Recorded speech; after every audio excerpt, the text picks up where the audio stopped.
Salam,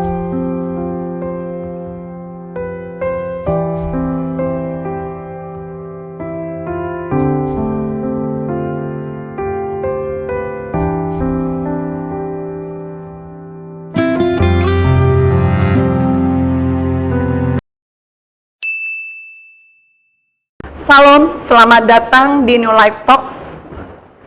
Hari ini kita akan ngobrol santai, tapi penuh makna tentang hidup, iman, dan panggilan Tuhan dalam keseharian kita. Hari ini kita kedatangan tamu yang sangat istimewa, yaitu Pak Matias. Dia seorang gembala, dosen, dan juga pendiri dari Sekolah Alkitab Paradigma Baru. Saya pribadi sangat terberkati oleh pelayanan beliau.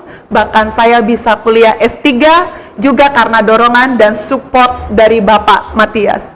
Bahkan bukan cuma saya saja, tapi juga ada Mbak Dwi yang juga pelayanan di komunitas New Life Ministry mengalami begitu banyak perubahan.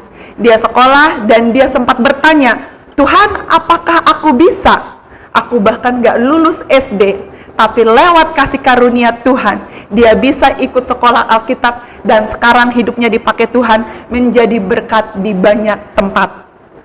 Nah, langsung saja kita sambut Pak Matias. Selamat datang Pak Matias. Salam, selamat bertemu dengan Ibu Kristi dan Bapak Ibu sahabat New Life Ministry yang ada di mana saja.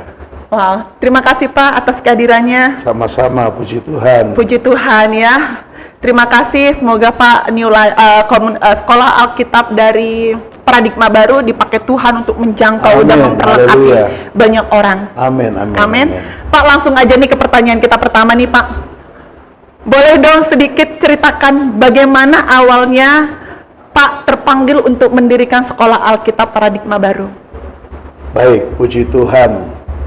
Sekolah Alkitab Paradigma Baru berawal dari keresahan hati saya terhadap pelayan hamba-hamba Tuhan di beberapa gereja yang saya pernah melayani.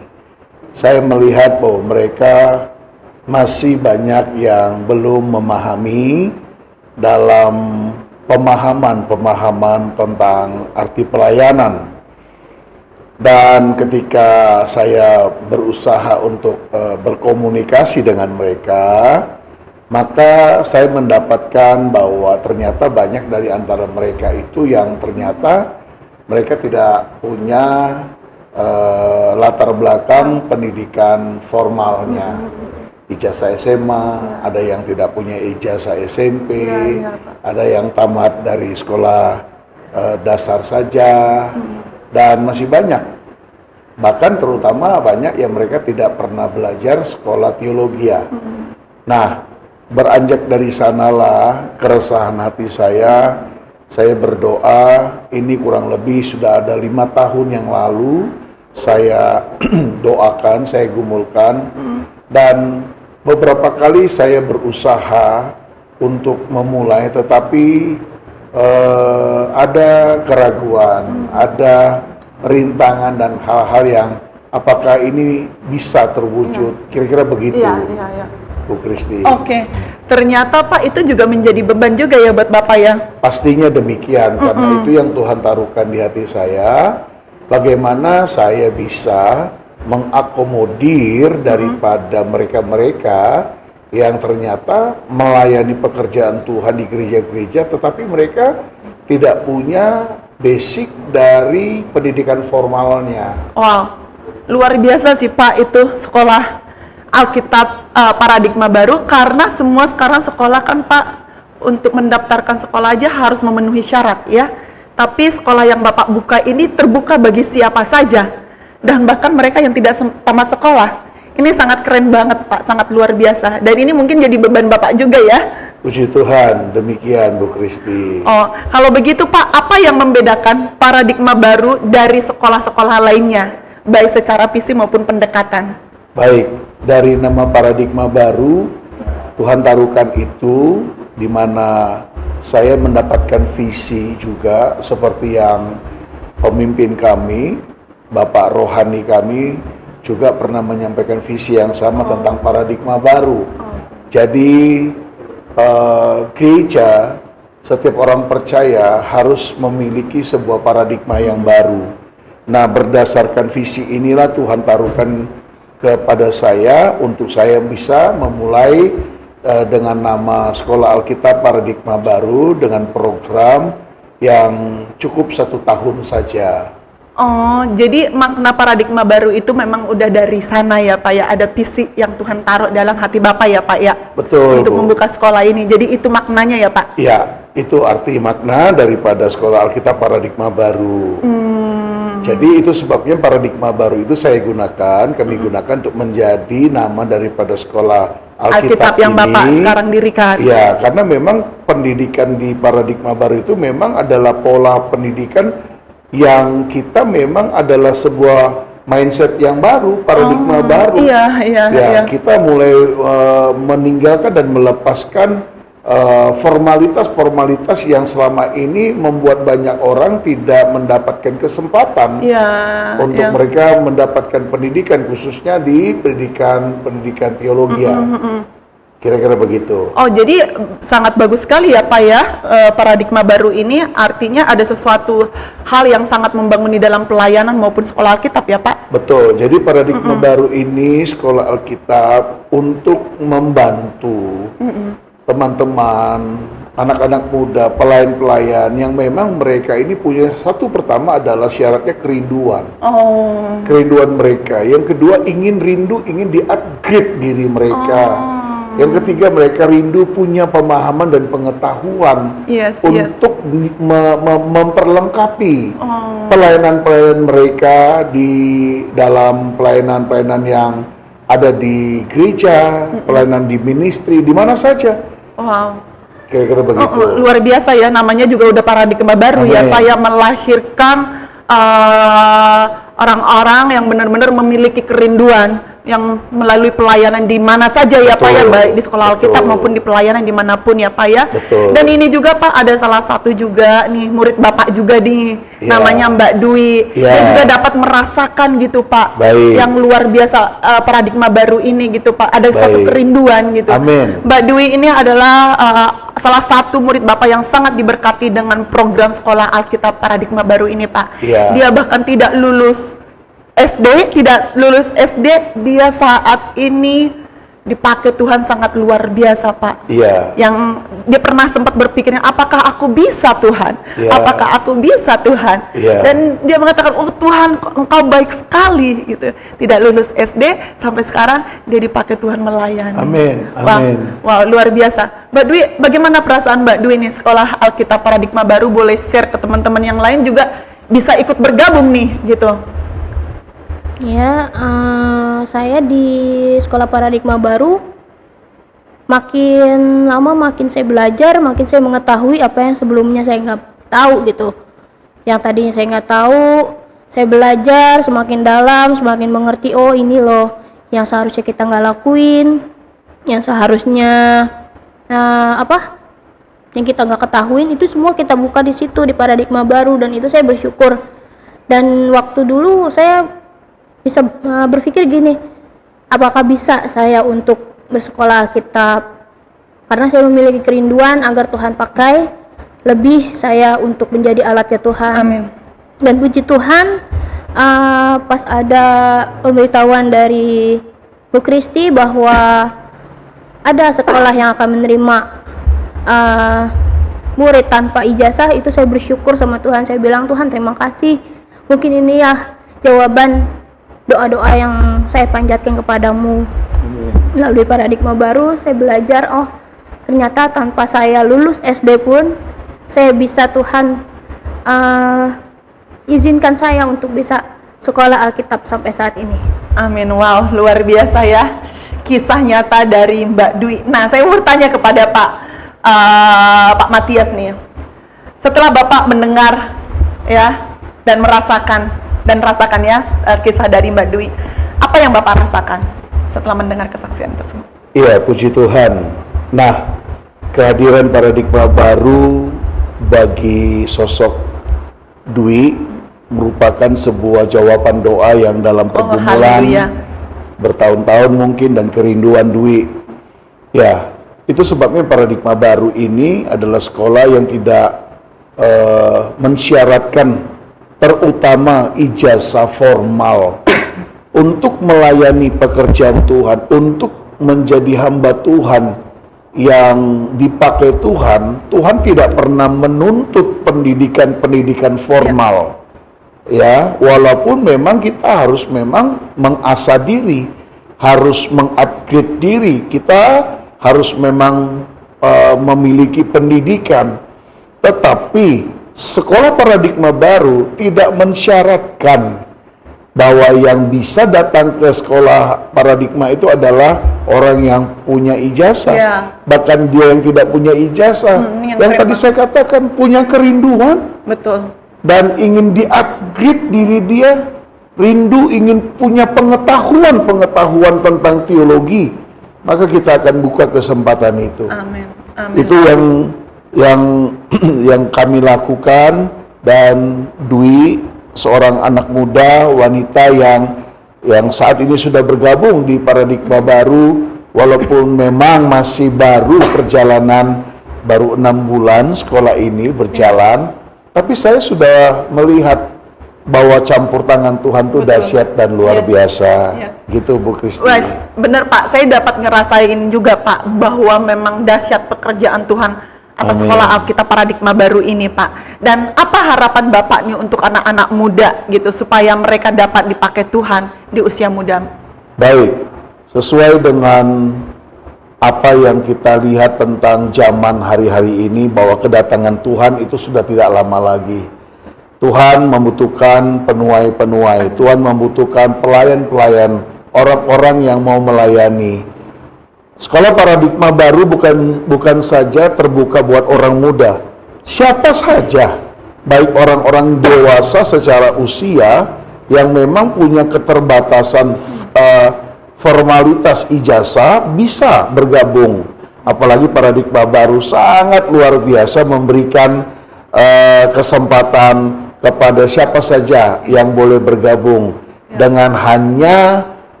beberapa rupiah yang sangat kecil saja, supaya mereka bisa merasakan bagaimana mereka mendapatkan pendidikan teologi. Sekolah paradigma non akademis. Tetapi ya betul, tetapi untuk mempersiapkan para pelayan Tuhan, memberikan kepada mereka edukasi, memperlengkapi mereka.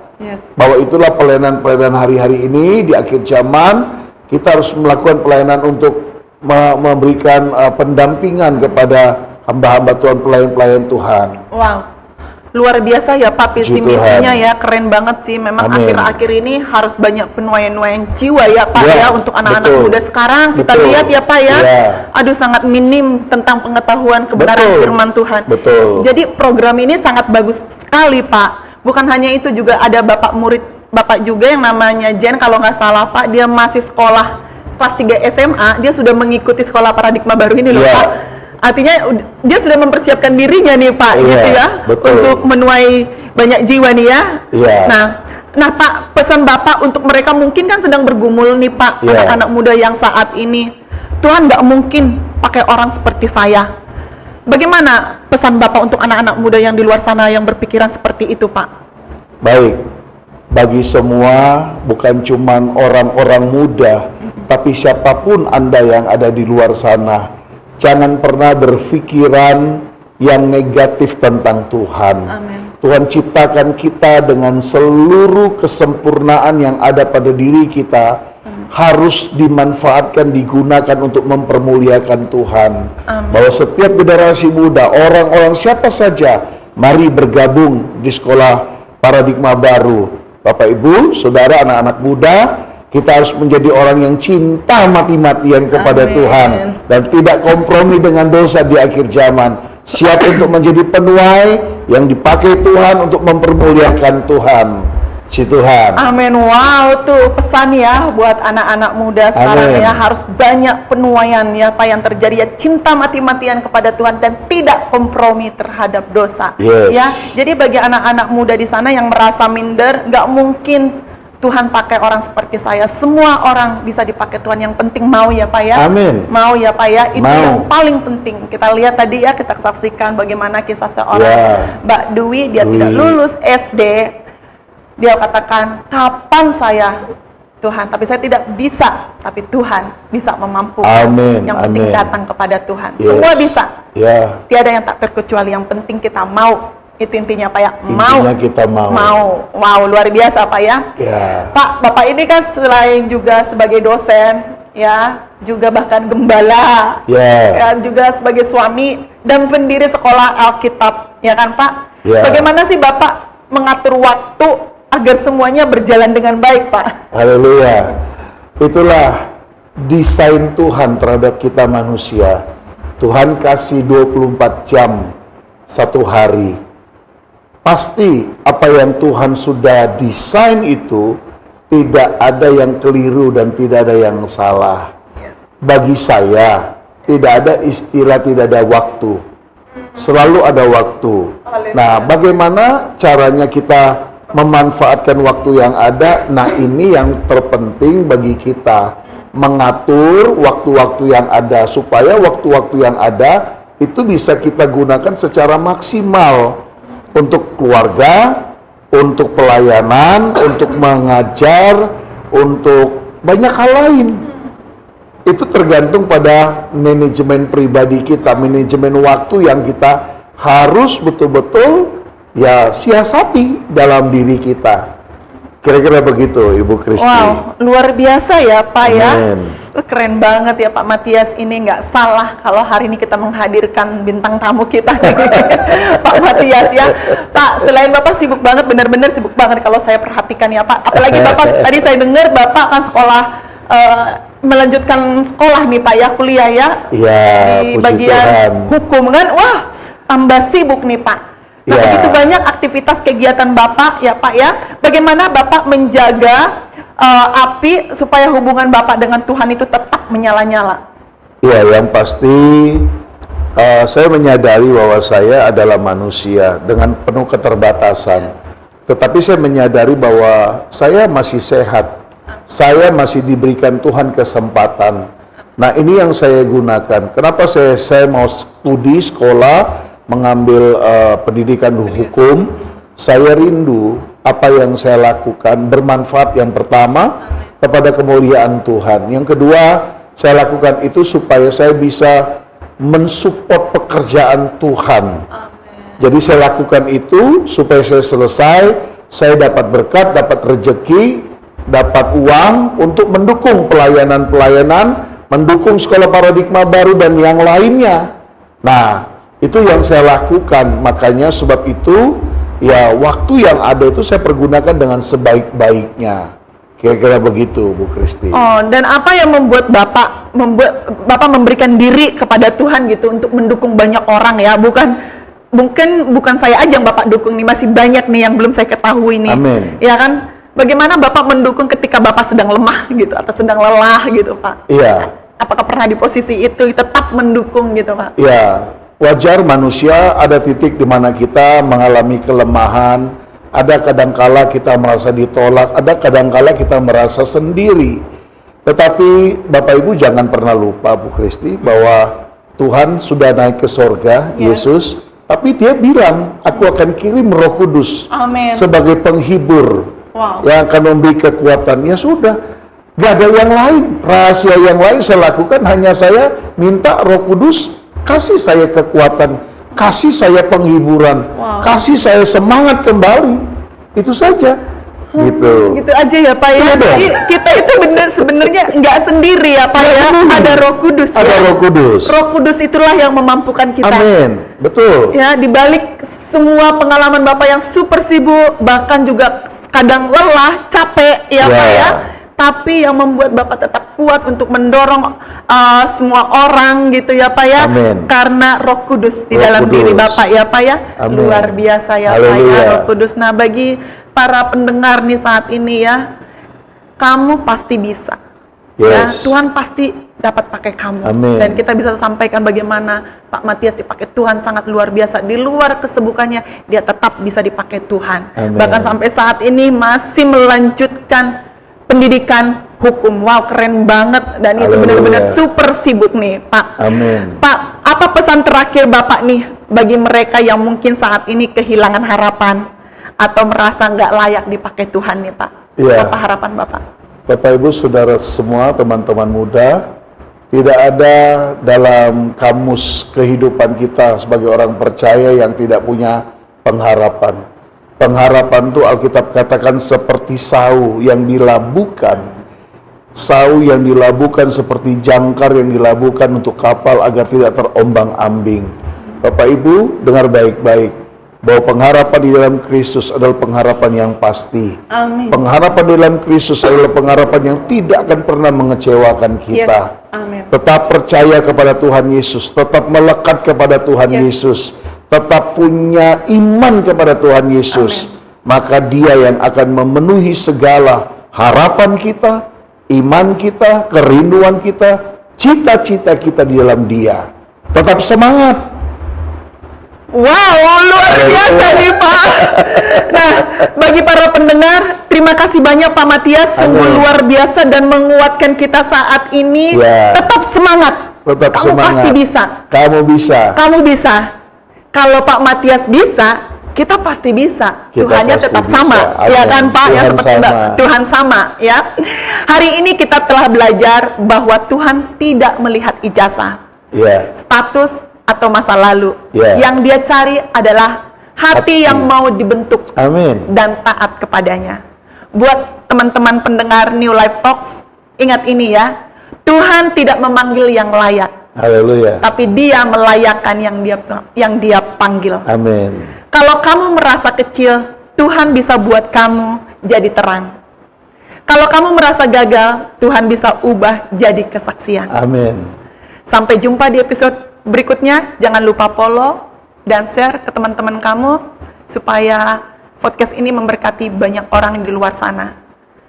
Salam, Tuhan Yesus memberkati. Tuhan Yesus memberkati. Kamu tidak sendiri. Kamu tidak sendiri. Tetap semangat. Tetap Thank semangat. you. Thank you so much Pak Matias. Thank you. Tuhan memberkati. Tuhan memberkati, God Ya, bless you. ya, Tuhan memberkati.